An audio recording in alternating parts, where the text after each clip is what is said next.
Hey everyone, bit of a video while we've got the bash plate off the 120 so your radiator doesn't rub through.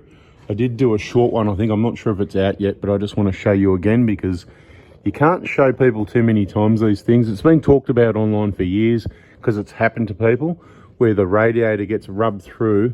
It's to do with bull bars haven't been installed correctly or been removed. So there's these blocks, see this thing here? See there's a little retaining, there's a slot there that should have a clip in it to stop it going all the way through and popping out that end. But when it does, see where it comes out, it rubs on the radiator, okay? So what you need to do is either put a clip over that so it can't go through, or remove it. Or the other thing you could maybe do, I haven't tried it yet, you could maybe drill it through and put a split pin in there if you haven't got those clips, or put in the comments what other ideas you've got. But what I'm gonna do now is try and remove them without fully removing the radiator. So the radiator's got 4 mounting points. So I'm going to loosen off the radiator so that I can push it backwards and then hopefully slot them out. So this is the radiator here. I want to push that backwards about, I don't know, 20 to 30 mil to push that piece out. So I'm going to let you know whether you can do that on the 120.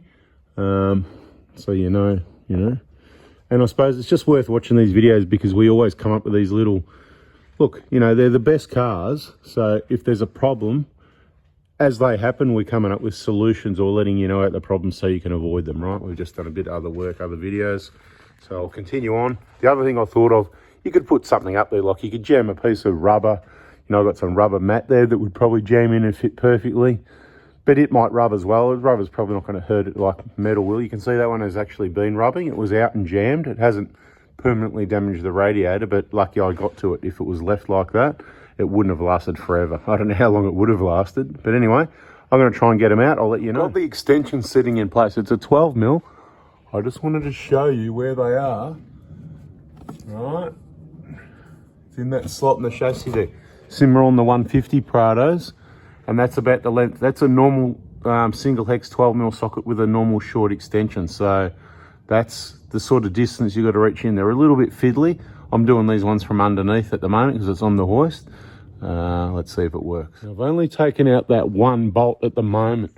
Right, so if you look up here, you'll see the nut. It's still in position, which is good. Keep an eye on that. Make sure it doesn't fall out of position because it could with this fiddling around. But by taking that out, what I can do now is hopefully push that radiator back enough to get it out. And I'm going to need 2 hands, so I'm going to have a crack at that. So yes, I worked out it'd be wise to remove, I've loosened the other bottom one at that side, it's going to have to come out anyway, and lowered the vehicle to show you how easy it is to access the top ones. Just got to loosen those 2 right off as well. And there it is, the one off the passenger side. You can see where it was rubbing on the radiator. Not good, right? You can see on the end where it's meant to have a clip to retain it. And of course, there's meant to be a bolt in there or whatever as part of the bull bar, but the bull bar is not there anymore. Right, you can see we've got an empty slot there, no problem. We're just going to have a closer look at that radiator, have a feel of it more because it's hard to see. I'll get this bolt started, but leave it loose. I've got the top ones loose. I've only got this one loose. I only wanted one bolt out at a time, so hopefully I don't lose retaining bits and pieces and positioning of the radiator to get it started. Just trying to keep it simple. Don't push it too hard with everything done up because you might flex and break the plastic mounting points on an older radiator. So I was careful with that, didn't have any issues. I don't believe that. Let's have a look, is that? No, someone didn't even put this fan shroud back on probably. Look at that, see? Something else I just spotted. Just be careful who you let work on your car. Look at that. It's not even clipped in. So the fan shroud, that's the next fix. We'll lift that up and clip it back in. Let's check this side. One side's probably in, yep. It's meant to be clipped in. So they clip in at the bottom and they got bolts at the top. Same as the diesel. Careful who you let work on your vehicle. And I did find something else as well. I keep seeing things, but I keep forgetting. But whatever, it doesn't matter. We'll see it again because the radiator isn't leaking. I might have some actually up there. Might have a little bit of corrosion. Not sure, hard to see. A couple of patches maybe, but that's what happens as they get older. So I'll probably buy a new radiator sooner or later. Slowly we'll get through everything. Anyway, get these out if you haven't got a bull bar or if they haven't installed them correctly with the pins and bolts and all that. Check it out. Make sure nothing's rubbing on your radiator. I'll give you a tip, might make it quick and easy. So the short extension with another little extender onto it.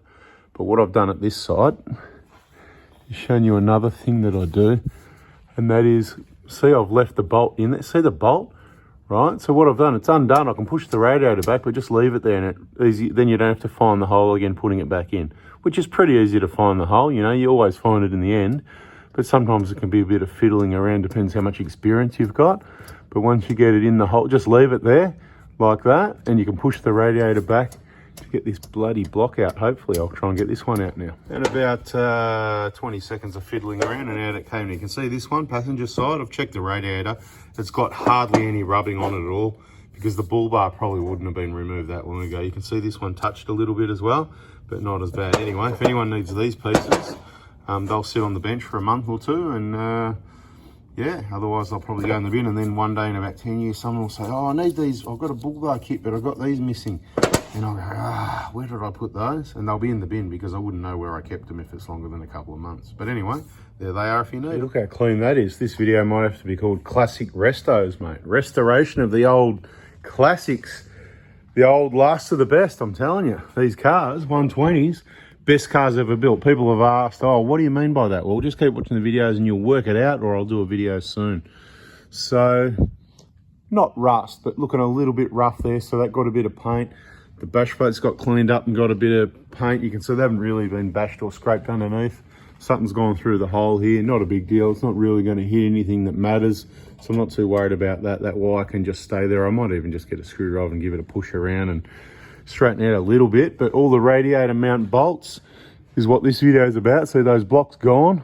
All the bolts are in and tight, so the radiator doesn't move. It's secured.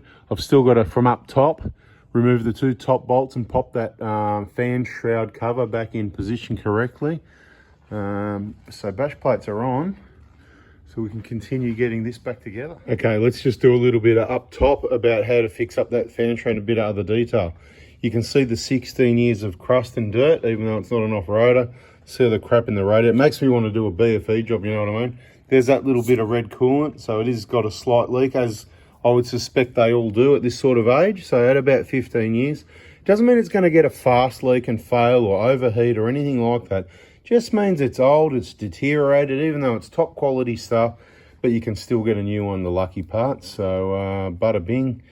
Let's see about maybe a new genuine radiator or a good aftermarket one. But so you've got to take this top shroud off, which is good because it allows you to clean and inspect everything here. So either way, this will get a good clean out. But since I've got all the bolts out, you've got to take the tank off. I've just got it sitting there like that. So one of the bolts is still in the plastic, Captain Risky. It's a bit tight, so I just thought I'll leave it there. So 3 bolts out of that, 2 top bolts, one's there, right? And here, and then this just pulls back. You'll be able to lift it up and put it in the 2 clips at the bottom the way it's meant to be. Now, I've gone this far though, it just makes me think, while I'm at it, undo those 4 nuts there on the fan, see the pink bit? And then just take the fan shroud right out and the fan and take it out and give it a BFE wash down, right? So that's kind of where it's at really. But I'm not up to that job. I thought I'd quickly fix up that fan while I thought of it. Hey, we got no wheels or pads because we need shims, but that's a whole nother story. I'm going to get that back together and then move on to getting this outside, take the fan off. But then I take the fan off and I go, well, it's never had a water pump. You can see the corrosion on it. Well, if the light's on, you can see the corrosion on the, it's just like surface corrosion, no big deal. It'll clean up. You can see just doing that's cleaning it up. But there is some surface corrosion because it has been near the beach, take the dog to the beach type thing. And that's what all this is. So it looks a little bit untidy, but you go down, you look at the water pump, you can see the corrosion on it. So it makes me wonder why they had the fan shroud out, because it doesn't look like anything else really has been done. But it's been out for some reason. The radiator, I would say, is original. The torque on the original radiator mounting bolts felt original to me. That was good. Could have been out. Obviously, it wasn't replaced when it hit the kangaroo and they took the bull bar off or whatever, because this wouldn't be leaking and, you know, that corrosion and that minor leak there. If it was replaced any time in recent years, it would be the original one, which means, you know, you've got to be careful. The plastic gets hot from the heat of the V6 engine, damages the plastic, and then these top radiators can break off and then it cooks your engine. It's happened to people, so don't argue with me about how bulletproof it is and all that. There's plenty of maintenance things happen on these things that don't happen on diesel. So all the maintenance, they're both great engines, but you need to understand them. Each engine has got its pitfalls, and the maintenance works out about the same. People go, injectors, but on this, you've got the radiator that you haven't got on the diesel, and you've got the fuel sender units. Let's just say, we know we've got the sender units on this one. There's more to come, stay tuned. I'm not saying one's cheaper or dearer than the other to maintain. This has got spark plugs every 40,000 by the book. Okay, you might upgrade to platinum and pay extra or whatever and leave them for 100,000, it's up to you. But I'm talking about the standard parts, the standard maintenance, spark plugs every 40,000, including labour to get down, remove stuff to get down into there, and the cost of the plugs, you know, and all that, right? Injectors last a couple 100,000 Ks, that's a long time. A lot of people just leave them in there forever, 15 years. You don't change them, whatever. So each to their own what you want to do on maintenance. But certainly these use a lot more fuel, depending on the conditions used. If you drive it around and you get an economy on the highway, then maybe you shouldn't have brought a full drive. You could buy the Kluger. If you take it off-roading, in the hills, in the high country, it uses twice as much fuel as the comparable diesel. Therefore, it's a massive difference in fuel. Same as a lot more fuel towing than a diesel. But this isn't a video about that.